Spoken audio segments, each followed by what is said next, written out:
Cristiano Ronaldo garoonka ku ciyaaray halka ka muuqda halkana waxa maraya gaadhaysha dunida ugu qaalisan.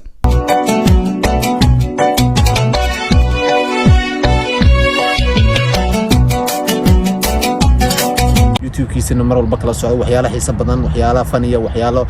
waa fulobyo badan way soo socdaan maalmaha dhan waxba duubna oo u jeedaan marka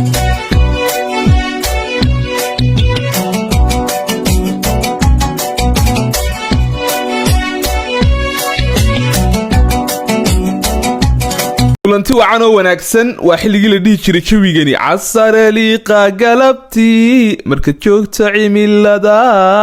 caynkoogiyo kale ayaad ii cajabise caynag ugu dambeyn waxaa soo gaadhnay meeshan aadka u quruxda badan runtii halka waxaa ka muuqda garoonkii CR nagaga badiyay xilligan waa casarliqa galabtii saacadu 9:10 ay ku beegan tahay waxaan joognaa degmo la dhaho Clash of lacagta haysta ayaa degmadan Gebiyahaanba ku nool sidoo kale bilyaneer lagu qiyaaso 2660 bilyaneer ayaa degmadani agagaarkeyga ku sugan oo lacag haysta oo lacagtooda bilyan ay dhaaftay boqolaal qof iyo kumanaan kun ayaa u soo shaqo taga xaafadani soo kalena haddaba xaafadani Clash of waxa ku yaala dukaanada dunida ugu waaweyn uu kamid yahay dukaanka HM soo kale ay kamid tahay Saara iyo qaar kale oo badan Clash of waxa xaafadan loogu magac daray xaafadii dahabka ahaa soo kale waxa loo yaqaanaa Golden Bay luqada Ingiriiska dhismayaasheeda dabcan say u qurux badan yihiin wada dareemaysa halkan waxaan joogaa garoonkii Cristiano Ronaldo uu nagaga badiyay 9 eberka markale uu nagaga badiyay 4-0 2013 ilaa 2024 halkani iga dambaysa waa meesha laga soo goostay tigidhada garoonkani soo kalena xaafadan waxa degan dadka ugu lacagta badan waxa ku yaala bangiyada ugu waaweyn dunida soo kale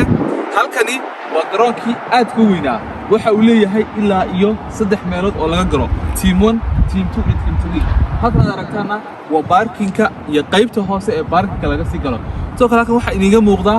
inuu yahay etaasho ama qayb kala duwan garoonkani waxa sanad kasta ka soo qayb gala xilliga European-ka la ciyaarayo kumanaan qof oo daawanaya oo halkan yimaada sidoo kale garoonku waxa uu leeyahay qayb parking oo hoose sidoo kale waxa uu leeyahay qayb parking oo dibadda ah wuxuuna leeyahay 3 meel ay kala galaan meel dadka culeynta lagu tala galay ugu dambeyn waxa soo marnay halkan uu ka shaqeeyo tramka bahalka loo yaqaan runtii tramku waa mid kamid ah gaadiidka friga ee dalkani ka shaqeeya sidoo kale waxa ka dhow autokhuudka meeshani aad bay runtii u buuq badan tahay mikrofonka wadani waa la maqli weydad swayban u khasbanay inaan cod isticmaalo saacadu xilliga waxa ku dhaweyd 8 habeenimo ay ku dhaweyd autokhuudkana waxa maraya gaadhiisha dunida ugu qaalisan uu kamid yahay Ferrari iyo Porsche iyo sidoo kale BMW ama W iyo gaadhiyo kale oo badani autokhuudkan waxa uu tagaa dalka Jarmalka sidoo kalena waxa uu tagaa dalka Faransiiska ugu dambeyn halka waxa soo gaadhnay soo la dhaho Grand Tower-ka taawarada magaalada ugu waaweyn mid kamid ah oo dabcan Clash of xaafadan ku yaala soo kale xaafadan qaabkeyga design-keyga runtii aad buu qurux badan yahay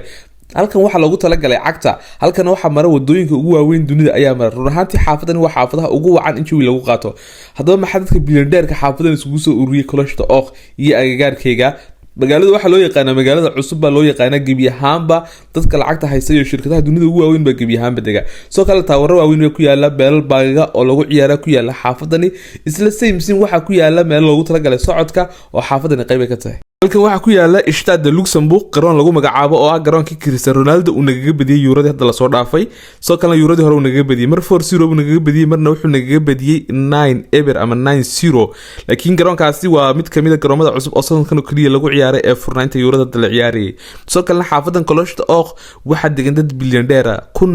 2660 milyaneer oo Luxembourg degan ay qayb kamid ah xaafadan degan yihiin hantidoodana xaafadan taala soo kale xaafada waxa ku yaala dukaanada dunida ugu waaweyn baa ku yaala dabcan soo kale waxa mara autokhuudiyada ugu waaweyn soo kale xaafada waxa la sameeyay biriishyo aad u waaweyn runtii iyo kaabayaal dhaqaale ma aaminaysa tan ku leedahay xaafadan Gebiyahaanba tahay waxay jirtaa wax 5 sano ama 6 sano aan gaaraynin sidoo kale saaxiibayaal mikrofonkii awadanay dabcan waxaan moodinay inuu noo shiidan yahay laakiin Gebiyahaanba mikrofonku nooma shiidnay soo kale wadada waxa ka socda buuq aad u badan oo gaariyaashu dabcan waxa la maqlayaa qayladooda jidka saa'id 130 ilaa 140 ilaa 140 qaarkood walow 130 la ogol yahay maximum wadankan lagu wadi karo soo kale xaafadan Clash of maadaama aan mikrofonka codku naga xumaado waxaan ku khasbanahay inaan vlogan inii daafin oo cod inii soo saaro dabcan taas man ku khasbanahay ugu dambeyn xaafadani sidoo kale marka xaafadan laga yimaado casarliqa qalabtii xaafadan aad bay u qurux badan tahay cadceeda dhacaasi dhacaysa halka meesha cad ee ka muuqata waa garoonka Stade Luxembourg halkan oo kalena waa bridge laga daawado ama laga eego dadkana loogu tala galay in Gebiyahaanba ka gudbaan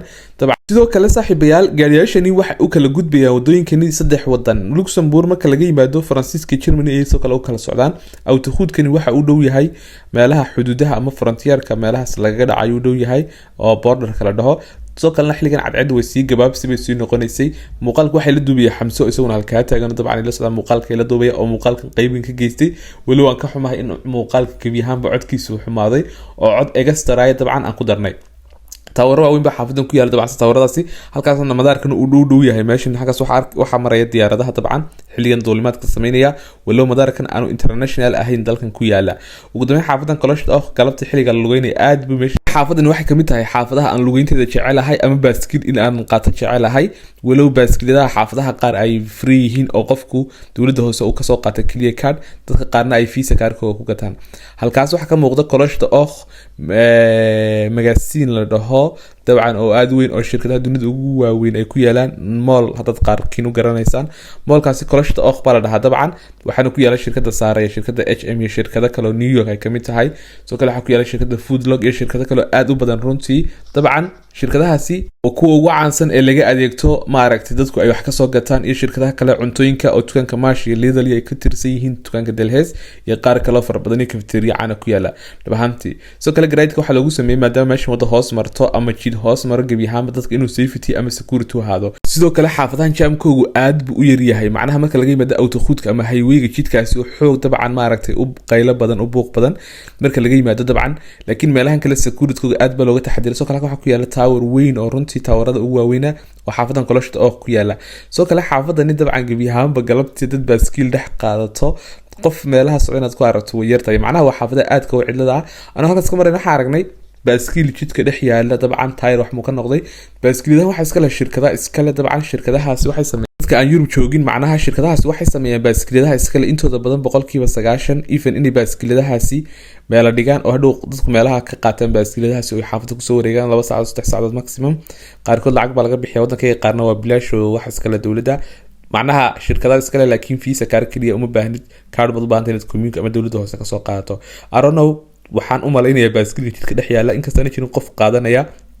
oo dabcan halka laga dhex tagay laakiin tayr wax ka noqoto saan feel gareynaya ama dareemayo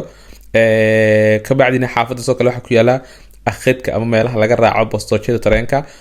tramka waxaas bak xaafada ka dhex shaqeeya tramkan muddo 2 bilood ku dhow kaliya xaafada ka shaqeeya gabiyahanba aad buu ugu cusub yahay soo kale xaafada runtii waa xaafad jawiyahan u degan gudahan xaafada u soo galnay ugu dambeynna saan halkan taraan uga qaadano oo nu tagno centralka magaalada dabcan soo kale xamse muuqaalka ugu helinay ugu dambeyntii isaga wajigiisa goordo u wad arki doontaan xibiyal ma aaminaysan darbeeristu inay dhulkan muhiim ka tahay soo kale calaamadaha wadooyinka dhulka ku sawiran waa meelaha baaskiiladaha loogu talagalay ee dadku ay maraan meelahan kalena waa meelaha laga gudbo soo kale waxaa la dhisay meelo dadku ay ku sugaan tareenka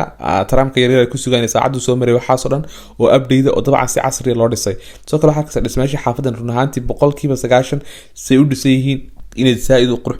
kanalka like saara kanalka naga daawan soo kanalka Cabdiraxmaan dollar waaye like saara share daha commentina ka soo bixiye waxa waaye wakaasta wiilka soo dhiirigeliya YouTube-kiisana mar walba kala socdo waxyaalaha xiiso badan waxyaalaha faniya waxyaalo waa follow badan way soo socdaan maalmaha dhan waxba duubna oo u jeedaan marka waxa waa sidaan leenahay asxaabta